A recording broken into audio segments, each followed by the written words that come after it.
Hello friends, welcome back. अगर आप हैं बिहार में नियोजित शिक्षक और आप लोग इंतज़ार में थे कि आज कैबिनेट की बैठक है और इसमें नियोजित शिक्षकों का नियमावली आएगा और इसको लेकर के विभिन्न न्यूज़ चैनलों के द्वारा तथा मेरे द्वारा भी आप लोगों को इन्फॉर्मेशन दिया गया था कि आज हर हाल में आप लोग का नियोजित शिक्षकों का जो राज्यकर्मी वाला नियमावली है वो आ जाएगा, परंतु अभी तक यहाँ पे इस पर किसी भी तरह का इस कैबिनेट के ख़त्म हुए लगभग जो है 6 घंटा से अधिक हो रहा है और इसमें जो है आप लोगों के लिए कुछ भी कैबिनेट में कुछ नहीं आया।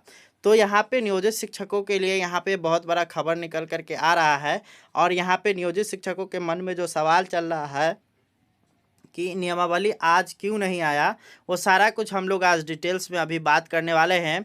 सारा कुछ आप लोग को स्पष्ट जानकारी देंगे और ये जो सारा चीज़ है वो यहाँ पे आप लोग के लिए ही यहाँ पे किया जा रहा है। तो सबसे पहले आप सभी का बहुत बहुत स्वागत है इस वीडियो में। तो यहाँ पे आप लोगों के लिए जो यहाँ पे आप लोग का जो नियमावली है वो आज इसलिए नहीं आया क्योंकि इसका मेन जो कारण था वो था यहाँ पे नियमावली में हो रहा बदलाव। जी हाँ दोस्तों, आप लोगों ने बिल्कुल सही सुना। आप लोग के नियमावली में अंतिम समय में आप लोग का बदलाव किया जा रहा है। तो जैसा कि मैंने सुबह में बताया था कि आप लोग का जो नियमावली है वो तैयार हो चुका है और उसको कैबिनेट में भेजा जाने वाला है थोड़ी देर में।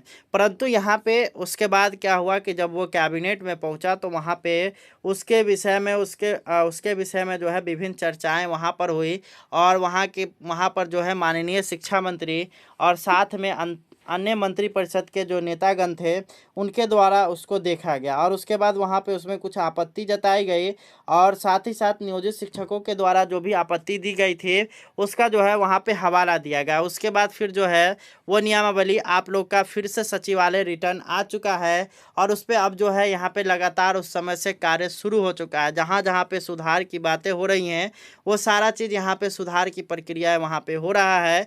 फिर से जो है यहाँ पे कमेटी गठित किया गया है और उस कमेटी को मात्र 3 दिनों का समय दिया गया है कि 3 दिनों के भीतर भीतर जितने भी उसमें सुधार की बातें हो रही हैं वो सारा कुछ जो है उनके द्वारा सुधार किया जाए और 3 दिनों के भीतर भीतर जो है इस नियमावली को फिर से पेश करने के लिए यहाँ पे भेजा जाए। और इस बार कैबिनेट में भेजने से पहले माननीय शिक्षा मंत्री और साथ ही साथ मंत्रिपरिषद के अन्य नेतागण उस नियमावली को देखेंगे और उसके बाद फिर जो है उस पर अपना विचार देंगे।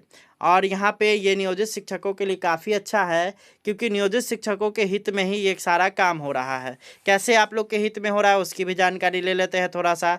तो आप लोग को बता दें कि आप लोग के द्वारा जो नियमावली आया था विशिष्ट शिक्षक नियमावली, उसमें आप लोग के द्वारा कई सारा आपत्ति दिया गया था जिसमें यहाँ पे बातें हो रही थी कि नियोजित शिक्षकों को जो है एक परीक्षा से गुजरना होगा और उस परीक्षा को अगर वो 3 बार में उत्तीर्ण नहीं हो पाते हैं तो उनको जॉब से निकाल दिया जाएगा।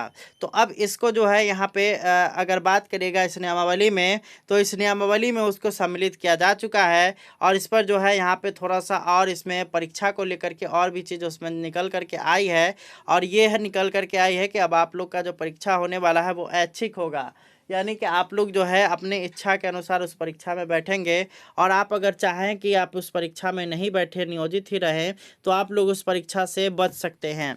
इसके अलावा आप लोगों के लिए जो इस नियमावली में पे स्ट्रक्चर में कहा जा रहा था कि सीटीए का लाभ मिलने वाला है, परंतु इस पे स्ट्रक्चर का जिसका जब जिक्र हुआ इसमें देखा गया तो उसमें सीटीए का लाभ नियोजित शिक्षकों को नहीं जोड़ करके दिया जा रहा था, जिसके बाद यहाँ पे इस पर आपत्ति जताई गई। फिर इसको जो है वहाँ पर जो है रिटर्न किया गया। इसके अलावा आप लोगों के लिए जो मैंने बताया था कि प्रमोशन पिछले नियमावली में 8 वर्षों के बाद था उसको 5 वर्ष के लिए किया जाना था, परंतु इस नियमावली में जो कि वहाँ कैबिनेट पे पहुँचा था वहाँ पे 8 वर्ष ही अंकित था। उसके बाद फिर जो है इसको रिटर्न वहाँ से भेजा गया। तो ये सारा मेन कारण था जिस कारण से आज आपका नियमावली नहीं आ पाया।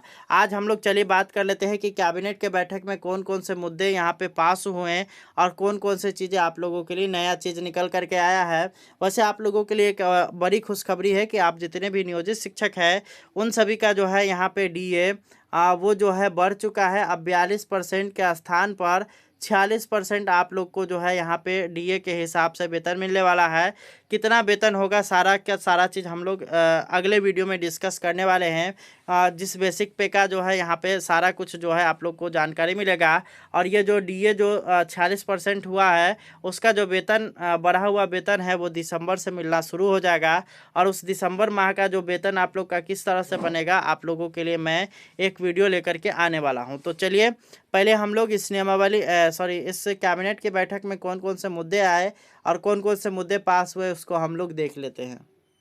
तो यहाँ पे अगर बात करिएगा तो पहला जो यहाँ पर है वो है अनुसूचित जाति एवं अनुसूचित जनजाति कल्याण से यहाँ पे संशोधित नियम लाया गया 1995 में। और कंडिका के अर्हता के निर्धारित शैक्षणिक योग्यता की सशर्त छूट की स्वीकृति दी गई, यानी कि इनको जो है अनुसूचित जाति और अनुसूचित जनजाति के लिए जो है यहाँ पे छूट दिया गया है। आगे आप लोग देखिए दूसरा जो चीज़ है वो उद्योग विभाग में है। और इसमें जो है आप लोग देख सकते हैं मेसर्स मरासा सरोवर प्रीमियर, यानी कि a unit of Marasa hospitality private limited Nevatpur Bodh Gaya को बिहार औद्योगिक निवेश प्रोत्साहन नियमावली 2016 के नियम 7 के आलोक में वित्तीय प्रोत्साहन राशि क्लियरेंस की स्वीकृति देने के संबंध में। उसके बाद पथ निर्माण विभाग में आप लोग देख सकते हैं इसमें यहाँ पे आप लोगों के लिए यहाँ पे जो है 30,60,64,000 मात्र जो है यहाँ पे स्वीकृत हो चुका है। उसके बाद पिछड़ा वर्ग एवं अत्यंत पिछड़ा वर्ग कल्याण विभाग के अगर देखिएगा तो यहाँ पर इसमें छात्रावास प्रबंधक पिछड़ा वर्ग एवं अति पिछड़ा वर्ग कल्याण संवर्ग पद के नियुक्ति पदोन्नति एवं सेवा शर्त की विनियम करते हुए छात्रावास प्रबंधक पिछड़ा वर्ग एवं अति पिछड़ा वर्ग कल्याण संवर्ग नियमावली 2023 को गठित और स्वीकृत किया गया। उसके बाद यहाँ पर है भवन निर्माण से भी यहाँ पे कई सारे मुद्दे यहाँ पे पास हुए। यहाँ पे 2 आप लोग को दिखाई दे रहा है, तीसरा है। उसके बाद राजस्व भूमि एवं सुधार विभाग में अगर आप लोग देखिएगा तो यहाँ पर लगभग जो है 8,88,93,000 रुपये की यहाँ पे स्वीकृति मिली। उसके बाद यहाँ पर आता है कि राजस्व एवं भूमि सुधार विभाग में अगर बात करिएगा तो यहाँ पे आप लोग के लिए खास रेता की भूमि नगर विकास एवं आवास विभाग पटना के निःशुल्क अति अंतर विभागीय हस्तांतरण की स्वीकृति दी गई। उसके बाद लोक स्वास्थ्य अभियंत्रक के बारे में यहाँ पर है विज्ञान प्रौद्योगिकी। उसके बाद वित्त विभाग से कई सारे यहाँ पे मुद्दे पास हुए हैं जिसमें आप लोग देख सकते हैं वित्त विभाग में राज्य के अंतर्गत प्रशासनिक कार्य में संपादन हेतु मोबाइल फोन की अनुमानियता एवं उसके क्रय के लिए निर्धारित राशि की अधिसीमा में वृद्धि की गई है, वित्त विभाग में हुआ है। उसके बाद आप लोग देख सकते हैं यहाँ पे आगे आप लोग के लिए देख सकते हैं विज्ञान प्रौद्योगिकी तकनीक, आप लोग देख सकते हैं इसके लिए कितनी राशि है। फिर यहाँ पे वित्त विभाग में जो आप लोगों के लिए इम्पोर्टेंट है वो है यहाँ पर है कि सप्त केंद्रीय पुनरीक्षित वेतन संरचना में वेतन या पेंशन प्राप्त कर रहे राज्य सरकार के सरकारी सेवकों, वेतन पेंशन भोगियों, पारिवारिक पेंशनरों को दिनांक 1/7/2023 के प्रभाव में 42% के स्थान पर 40% महंगाई भत्ता या राहत की स्वीकृति दी गई है। उसके बाद यहाँ पे वित्त विभाग का यहाँ पर एक और है स्वास्थ्य विभाग है, सामान्य प्रशासन विभाग है, सहकारिता विभाग है, विज्ञान प्रौद्योगिकी है। उसके बाद है परिवहन विभाग है। उसके बाद भूमि और राजस्व विभाग है, उद्योग विभाग है, ग्रामीण कार्य है, स्वास्थ्य विज्ञान है, सूचना है। उसके बाद विधि विभाग है, ऊर्जा विभाग है। राजस्व निर्वाचन विभाग में आप लोग के लिए है कि आगामी लोकसभा आम चुनाव 2024 के नियमित मतपत्रों के मुद्रण हेतु बिहार वित्त संशोधन नियमावली के आधार पर पश्चिम बंगाल राज्य सरकार के उपकरण मेसर्स सरस्वती प्रेस लिमिटेड और रोड कोलकाता को यहाँ पे प्राधिकृत किया गया है। और यहाँ पे जितना भी बैलेट वगैरह होगा यहीं से छपेगा। उसके बाद ऊर्जा विभाग से, सामान्य प्रशासन विभाग से है। सामान्य प्रशासन विभाग से कई सारे यहाँ पे चीज़ें निकल करके आई हैं। शिक्षा विभाग से एक भी चीज़ आप लोग के लिए यहाँ पे नहीं है। तो उम्मीद करते हैं कि आप लोग को जो है यह वीडियो पसंद आया होगा। इस वीडियो को ज़्यादा से ज़्यादा शेयर करिए ताकि अन्य लोगों को भी जानकारी मिल सके। धन्यवाद। Thanks for watching.